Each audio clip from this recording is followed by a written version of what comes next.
Le visa visiteur, c'est certainement le visa qu'on refuse le plus au maximum de personnes. Pire encore pour des destinations comme le Schengen, le Canada, l'Australie, les États-Unis et autres, du moins des destinations relativement prisées du côté de l'Occident. On refuse très facilement le visa visiteur dans ces pays-là. Et donc, du coup, dans cette vidéo, je m'en vais partager avec toi les conditions d'éligibilité, les conditions qui peuvent te permettre d'obtenir facilement ton visa visiteur, que ce soit pour l'espace Schengen, que ce soit pour le Canada, les États-Unis et autres.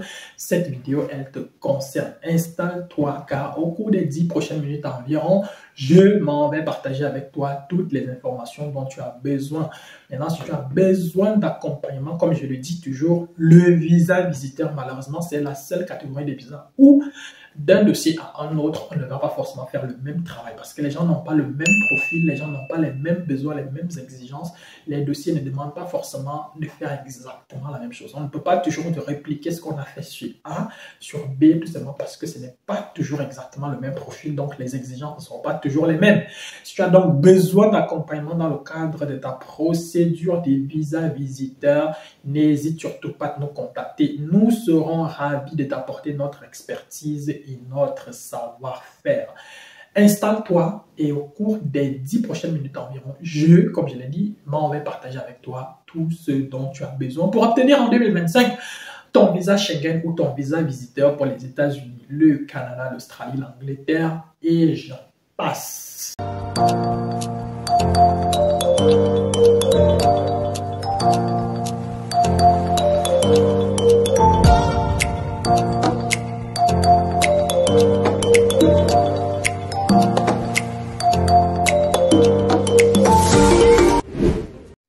Lorsque tu introduis ta demande de visa visiteur, la première des choses, c'est le but du voyage, c'est lequel? Beaucoup de personnes nous contactent et nous disent « je veux un visa visiteur et je vais vous donner l'argent, vous trouvez toute la paperasse, etc. etc. » Bon, j'avoue déjà quand même que nous avons de temps en temps ce type d'offres ponctuelles. Et c'est généralement des offres où on doit tout te refaire, parfois même jusqu'au passeport, même jusqu'à la profession qui est inscrite dans ton passeport, on doit la refaire. Là, ce sont généralement des options où, voilà, il y a par exemple des tuyaux peut-être dans les gens qui ont des possibilités, des entrées, par exemple au niveau des ministères, des délégations officielles. Et on peut te faire entrer dans une délégation officielle et tu voyages avec cette délégation-là. Ça peut être une délégation pour le sport, ça peut être un truc pour la culture, ça peut être des trucs comme les concerts et autres. Donc tu entres dans une délégation et dans ce cas-là, justement, on fait juste entrer ton dossier quelque part et tu voyages avec ce groupe de personnes. Donc lorsque tu arrives, chacun peut par exemple prendre son chemin ou alors, si toi tu n'étais pas forcément concerné par la demande, du moins par l'objectif de départ, tu voyages finalement. Donc c'est pour ça que j'ai dit, d'une personne à une autre, d'un cas de figure à un autre, ce n'est jamais exactement la même chose. Toutefois, si tu veux voyager avec un visa visiteur normal, c'est-à-dire une procédure normale, alors forcément, il va falloir prendre en considération ton profil. Ton profil, c'est-à-dire tu as quel âge, tu as quel niveau d'études, qu'est-ce que tu fais comme profession, tu travailles où, chez qui, depuis quand, tu gagnes combien par mois, est-ce que tu es marié, est-ce que tu as des enfants. Tous ces facteurs-là, ils entrent en jeu, ils sont à prendre en considération et ils vont plus ou moins déterminer si oui ou non tu peux bénéficier de ce visa ou pas. Donc, tout ça là, il ne faut pas forcément perdre cela de vue. Et donc, lorsque il y a quelqu'un nous contacte et qu'on pose cette question-là, dans la plupart des cas, on te dit on doit prendre ton dossier tout simplement parce que le risque d'un refus des visas, il est beaucoup trop considérable et nous estimons à notre niveau que voilà, on ne veut pas entrer là-dedans. Maintenant, si tu décides, si tu veux absolument qu'on t'accompagne, au moins on t'aura clairement dit que sur la base de tel facteur, on peut très facilement te refuser le visa. Mais si on s'engage, alors tu dois en être conscient. Le but de ton voyage, il doit être clair. Est-ce que tu voyages par exemple pour un mariage? Est-ce que tu voyages par exemple pour aller voir tes enfants? Est-ce que tu peux voyager par exemple pour aller chez ton frère, ta soeur? Est-ce que tu peux voyager par exemple pour juste des vacances? Est-ce que tu veux voyager? Est-ce que tu veux voyager? Ça doit déjà être clair, on doit pouvoir le définir et à partir de là maintenant voir ce qu'il y a lieu de faire. Donc le but du voyage il doit déjà être clair.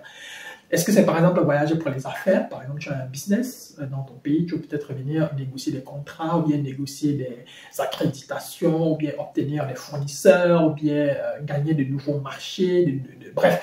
quelle est la raison exacte de ton voyage? À partir du moment où la raison elle est claire, on peut maintenant passer à l'étape suivante, c'est-à-dire la procédure en elle-même. Maintenant, pour ce qui est de la procédure en elle-même, vous devez du mieux que possible suivre les exigences de la procédure dans le pays où tu te trouves, c'est-à-dire dans le pays où tu veux aller.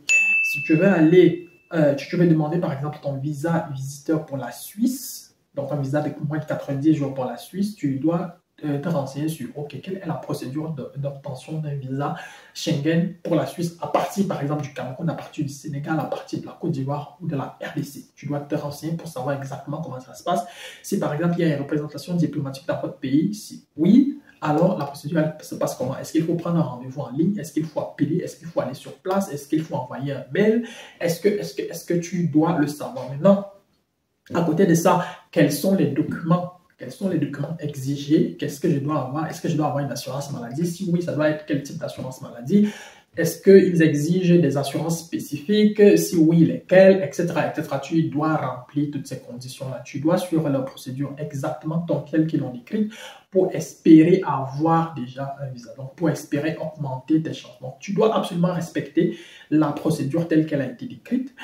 Et à partir de là, justement, tu peux maintenant commencer à espérer peut-être avoir un visa. Maintenant, dans le cas de ta procédure, quel que soit X, tu dois avoir une série de preuves. Tu dois avoir des preuves diverses parce que la liste de preuves dont tu dois disposer ne peut pas être exhaustive. Du moins, on ne peut pas la citer ici parce que, comme je le dis, c'est une catégorie de visa où les exigences diffèrent toujours d'une personne à une autre. Si c'est par exemple, nous avons affaire à un travailleur, on peut par exemple avoir besoin de son contrat de travail, on peut avoir besoin de ses fiches de salaire, etc. etc.